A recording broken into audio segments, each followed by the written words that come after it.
General question 5. One dialysis allows for the exchange of particles across a semi-permeable membrane by which of the following action? 1. Osmosis and diffusion. 2. Passage of fluid towards solution with a lower solute concentration.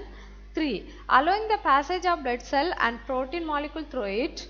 4. Passage of solid particle toward a solution with a higher concentration. The correct answer 2. Passage of fluid towards solution with a lower solute concentration. 2. A client is diagnosed with chronic renal failure and told she must start hemodialysis. Client teaching would include which of the following instruction? 1. Follow high potassium diet. 2. Strictly follow the hemodialysis schedule. 3. There will be a few changes in your lifestyle. 4. Use alcohol on the skin and clean it due to intermediary changes. Answer 2. Strictly follow the hemodialysis schedule. 3. A client is undergoing peritoneal dialysis. The dialysis dwell time is completed and the dwell clamp is opened to allow the dialysis to drain.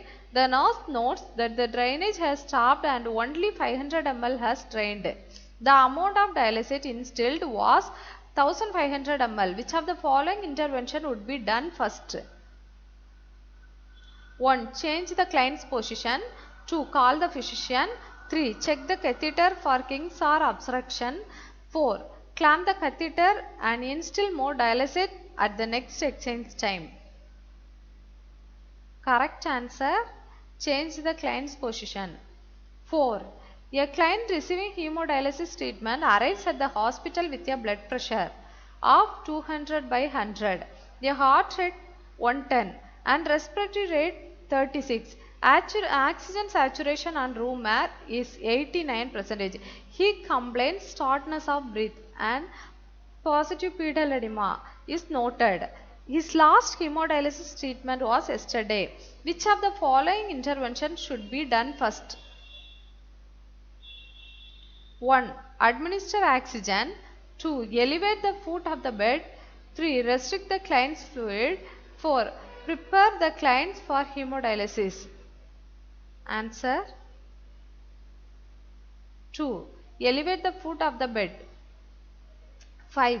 A client has a history of chronic renal failure and received hemodialysis treatment 3 times per week through an intravenous fistula in the left arm. Which of the following intervention is included in the client's plan of care? 1. Keep the AV fistula site dry.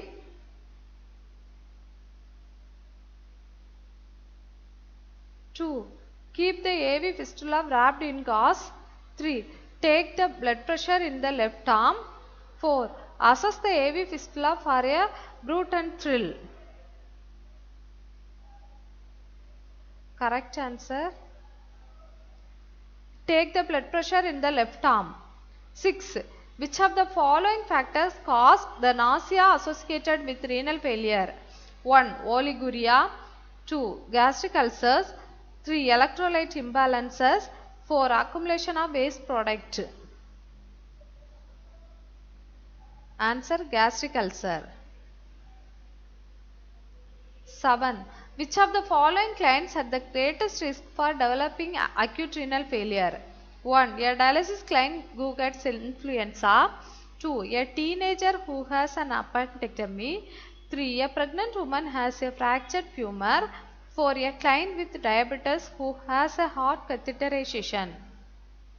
Correct answer 4. A client with diabetes who has a heart catheterization. 8. In a client in renal failure, which assessment finding may indicate hypocalcemia? 1. Headache. 2. Serum calcium level of 5 milliequivalent per liter. 3. Increased blood coagulation. 4. Diarrhea. Answer 2. Serum calcium level of 5 milliequivalent per liter.